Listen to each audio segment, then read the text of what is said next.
The amount of sunlight that strikes the Earth's surface in an hour and a half is enough to handle the world's entire energy consumption for a whole year. Now, the sun is something that's very important to human existence, and its power can be highly underestimated. Another thing that's very important, especially nowadays in human existence, is power, electricity, as in turning on your TVs, charging your devices, or even just turning on the lights in your house. Now, I'm not here to convince you of anything, but my goal is to share with you how these two ideas connect. In this presentation, I will talk to you about what makes up a solar panel, how they work, and what they're used for. Obviously, solar energy is created from solar panels, and solar panels are built so they can be mounted on top of houses, other buildings, or even in fields. But what actually makes up a solar panel? So the main component of a solar panel is silicon. Now, silicon is a natural element that can be found in the Earth's crust, and it contains 4 valence electrons. And I'll get back to this later, as it's very important with the bonds. As stated by Matt Chester, a writer for EcoWatch, 95% of all panels use silicon. So it's very essential to its production. Now, silicon is used to create semiconductors, and semiconductors is what creates the electricity. Now, the conductivity of a semiconductor is between a conductor and an insulator. I like to think of a conductor as the plate on the wheel of your car, and I like to think of an insulator as the tires on the wheel of your car. So right in the middle, the semiconductors have a low resistance to the flow of electrical current. And these semiconductors are what makes up the solar cells, which make up each solar panel. Now, some of the other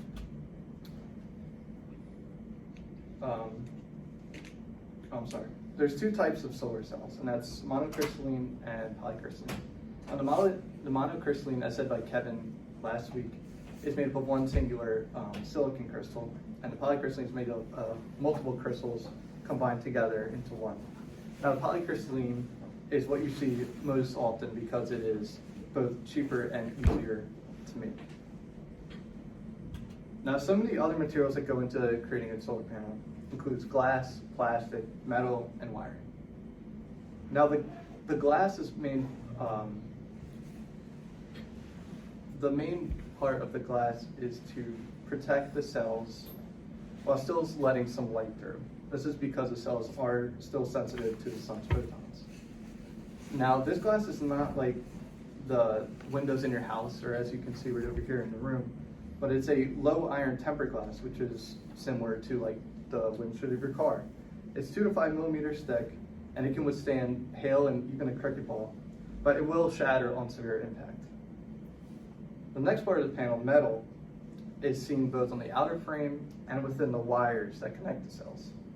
The outer frame is typically made of aluminum, and its main purpose is to hold the panels together and provide clamping points for the mount.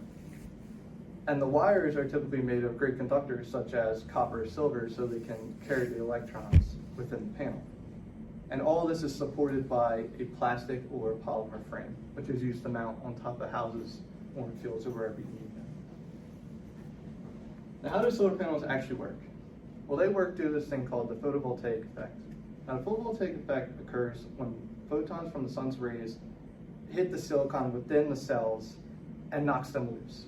Now, I like to think of this as the beginning of a game of pool. When you hit the cue ball into the other balls, the ball scatters sporadically. Just like when the photons hit the cells, it knocks the electrons loose everywhere. Now, within each cell, there's 2 types of layers of silicon. There's the N-type, as you can see on top here, and the P-type layer. The P-type layer is typically doped with boron or gallium. Now, this is crucial because boron has one less valence electron, and which doesn't allow it to bond with the silicon atoms. And what results in this is a hole. As you can see down here, the different holes around atoms. And the N-type is doped with phosphorus, which has an extra electron in the valence area. So it does bond with the silicon atoms, but there's one free electron that floats around the atom and is free to move wherever. Now, naturally, these free electrons will want to move down and complete the bonds within the P-type material. And what this leaves is the p-type layer will contain negatively charged ions, and the n-type layer will contain positively charged ions, which ultimately creates an electric field in the middle. Now, the electric field prevents the electrons from going from the n-type layer to the p-type layer. So when the sun strikes the cells, the free electrons are ejected, and since there's an electric field area created, the electrons will flow from the n-type to the p-type, and at the back of the p-type layer, there is metal plates which then collect the electrons and converts them into wires, which will then take them into the solar inverter. Now, as stated in solar.com, the power generated by solar systems is direct current. So the job of the inverter is to convert the direct current into alternating current, which can be used for your home. Also, in an article for Energy Sage, obviously one photovoltaic cell cannot power a home by itself, and each panel typically has about 60 cells on it. So just to power a home, you typically need hundreds of thousands of these cells. So now that you know how solar panels are built and how they actually work, what are they used for? Now, solar panels are becoming more and more popular as the days go on, and the main use of them is for powering homes or commercial buildings. So as you can see over here, panels are typically placed on top of the roof so they can gather as much sunlight as possible, and it powers everything in your home, from your fridges to your TVs to your lights, or anything you can think of that uses electricity. And for commercial buildings, sometimes you'll see that they put solar panels in fields because they need a vast amount of them, so because of the bigger surface area that they need to cover. Now, some other uses for solar panels include portable chargers. Now, what this portable charger does is it has a solar panel on top of it, so when you're outside, it'll collect the energy from the sun and will convert it into energy that can charge your phone. And also, you see these around Rowan. They're benches with solar panels on top, and I don't know if you can see it down here, there's outlets where you can charge your devices while you're sitting outside, maybe enjoying lunch or whatever. Now, some other uses that I've come across in doing my research involves producing electricity for remote locations. Like, some areas don't necessarily have a direct link to the electricity grid, and it would seem impossible to run electrical wires straight to the building. So they use solar panels to have energy and run what they need to run. So these are just a few of the many applications for solar energy. As stated in the interview with Luke Zoupis, the CEO of Ampton Solar LLC, solar energy has a lot of potential for the future. He mentioned things like lowering the price while also hiring the electricity production.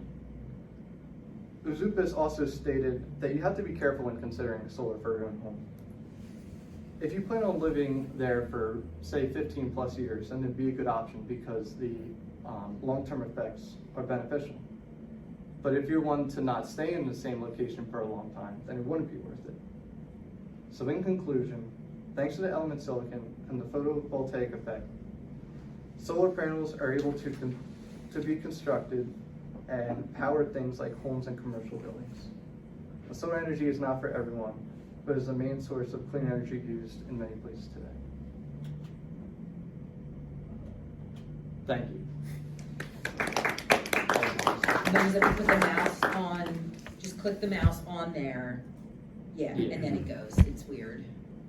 I don't know why it does that. Are there any questions? Yes. So, does weather have any effect, or can it damage solar panels, if it's on a roof of a home? No, because of the outer layer of metal and glass, it does protect the solar cells within a panel, so they don't get damaged. Yes, no. What's the lifespan of a solar panel? So solar panels typically can last 20, 25 years.